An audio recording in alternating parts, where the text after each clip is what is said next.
Of a Highlander, and this definitely has a lot more body roll compared to that Highlander. Oh yeah. Hey everyone, it's Ben Hardy here, and in today's video we're going to be reviewing a 2022 Toyota 4Runner Limited, and I'm going to try to make sense of this package in today's video. Before we get into the video though, a huge shout out and thank you to the Brent Brown Toyota here in Orem, Utah for giving me some time with this 4Runner. I'm going to include a link to their inventory in the description down below. Definitely check them out. And then on a side note, if you want to save time and money the next time you purchase a car, link to my car buying guide in the description down below as well. Let's get into it.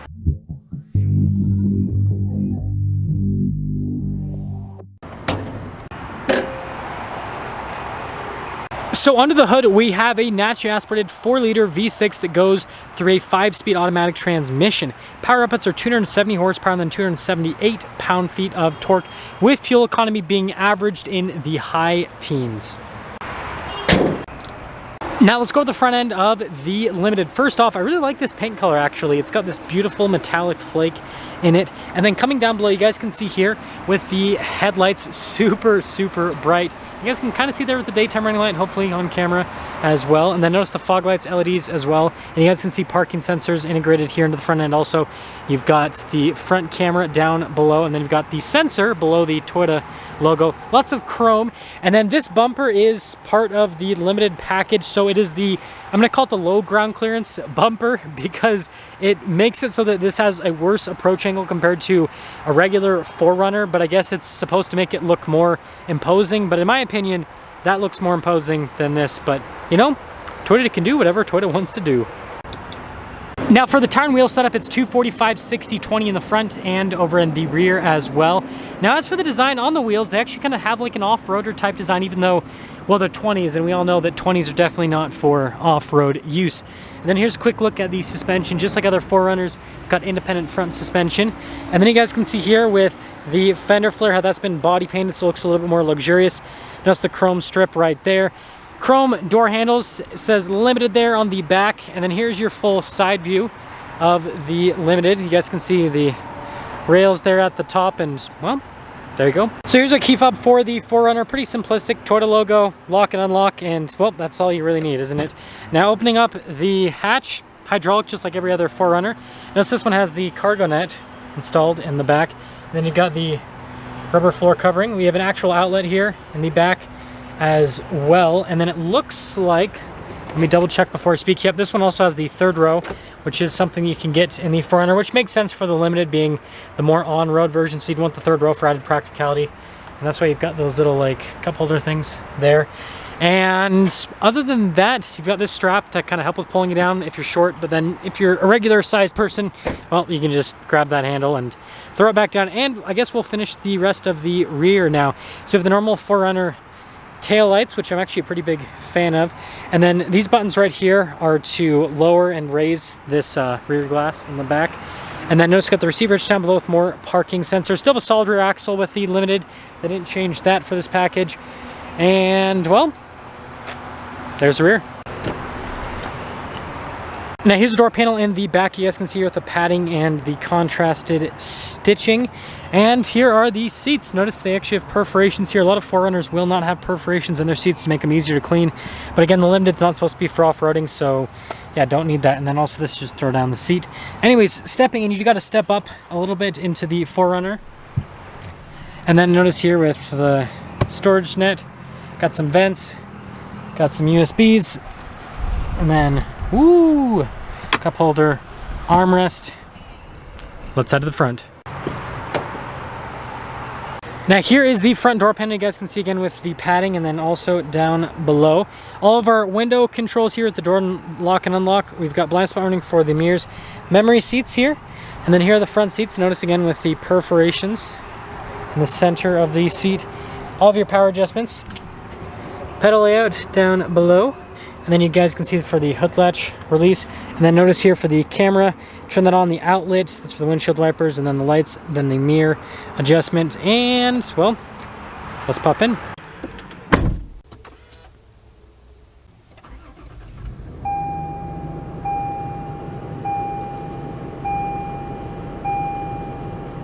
So here is the steering wheel for the 4Runner. You guys can see here, it's, well, a normal 4Runner steering wheel perforated here on the side. And it's got like the cowhide type texture on the top and on the bottom. This does have cruise control with the lane departure assistance. Got some controls here for the center stack. Volume, voice command controls, phone controls as well. Turn signal, light stock, windshield wiper stock, and, well, it's a 4Runner steering wheel. So here is the center gauge cluster. You guys can see we can scroll through to see different bits of info here on the 4Runner, just like, well, other 4Runners. 15.9 miles per gallon is what this one's been averaging, 8,000 miles on the odometer.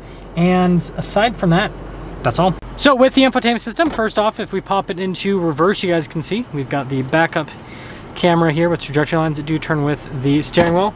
There's that camera button that I pressed earlier, well, or not pressed, looked at earlier. Anyways, it's for the 360 camera system. Nice. Now you've got analog controls here on either side for the infotainment system, and you guys know that I now own a 4Runner, and so yeah, I can tell you that even though this is kind of dated looking, it's pretty easy to use overall, and the sound system is actually okay in the 4Runner despite the age of the vehicle. Chunky controls for the volume and the tuner button, and then also for the climate controls, and this does have a dual zone climate system, heated and cooled seats. You got a little cup holder here, and then we have our driveline select for the 4-wheel high and 4-wheel low. A little bit different than what I have in my 4Runner, because my 4Runner has like the little shifter to go from like 2-wheel drive to 4-wheel high and 4-wheel low. Anyways, you guys can see here with the shifter for the 5-speed automatic, and of course we got the dog window. Always got to have the dog window. And then you guys can see here at the center console, there is a 120 watts in there, 12 volts. Normal 4Runner glove box, and then more of that beautiful gloss wood trim. And then we do have a sunroof here at the top. And then notice this does have descent control, hill descent control to be more specific.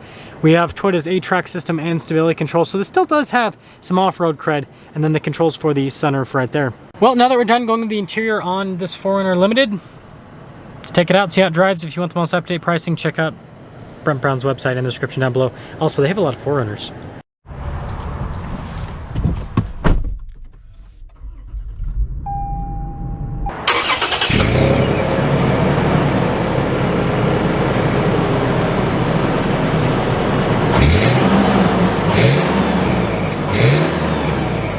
Well, let's talk about let's talk about visibility before you set off. Here's your visibility over the hood. Both mirrors, which do have blind spot monitoring throughout the rest of the rear. And let's set off. So, setting off here in the 4Runner Limited. And again, like I said, this video is to hopefully try to make sense of the 4Runner Limited, because frankly, I don't understand it. Because the 4Runner is supposed to be this rugged off-roader, and then Toyota does all this stuff to this to make it less rugged and off-roady. So it's kind of weird. And you know, I can understand if this was Toyota's only SUV, but they have the Highlander, which is pretty similar in size to this, and then they have the Sequoia, which is larger than this, and they have the RAV4, which is smaller than this, and all of those are less rugged and off-roady. So yeah, anyways, setting off here in the 4Runner Limited. Well, drives like a 4Runner with the 5-speed automatic and the 4.0. I love the 4.0. It's definitely got this, you know, monstrous torquey feel to it. But I will say that with the different setup this has, because this has like the on-the-fly shifter for the 4-wheel drive system, it does feel like this drives a little bit different in terms of the acceleration. Yeah, it also sounds quite a bit different with the exhaust. Like in my 4Runner, I've got a TRD Pro. It's got obviously the, you know, TRD exhaust on it, but like you can really hear the 4.0 V6, whereas this you can barely hear it. So yeah, they definitely have quieted things down again to give you a more luxurious experience. Ride quality still good, but with less sidewall on the tires, it definitely has a little bit more with impacts. Like, yeah, I would say that my TRD Pro rides smoother than this. So yeah, even though this is a luxury version, it doesn't give you the most luxurious ride you could possibly get with a 4Runner. Seats are great that they're air conditioned. That'd be fun to have in my package, but it's what you gotta give up to have easy to clean seats, right? You can't have AC seats and easy to clean seats. So yeah, we're gonna go around the roundabout. We'll get our little acceleration, then guess we'll kind of sum things up here with this. I know it seems like I'm being kind of harsh on this, but again, it's a very confusing vehicle, if you ask me. Now this roundabout, I always just take it easy, because people just fly through this. Look at that Lexus. But yeah, getting up through here, I just drove the Highlander, and this definitely has a lot more body roll compared to that Highlander. Oh yeah. Feels pretty much just as quick as the Highlander though. And now let's talk about the Highlander, because I think that's what you should buy if you're gonna buy a 4Runner Limited. I know it sounds kind of annoying, but here's the deal, is like, I really don't understand this. Again, it's body on frame, it's got a solid rear axle, like this is an off-roader setup. So like, I don't see the point in adding luxury features. I'm sure someone's gonna say that they have a Limited and they absolutely love it and it meets all their needs. And again, I'm sure there's a minority of people that works with, but like, the Highlander has a better ride quality, accelerates at about the same pace, it's easier to get in and out of, and it's better on the highway because it's got an 8-speed automatic with the V6. So the Highlander is better in every conceivable way in terms of what this package is trying to do.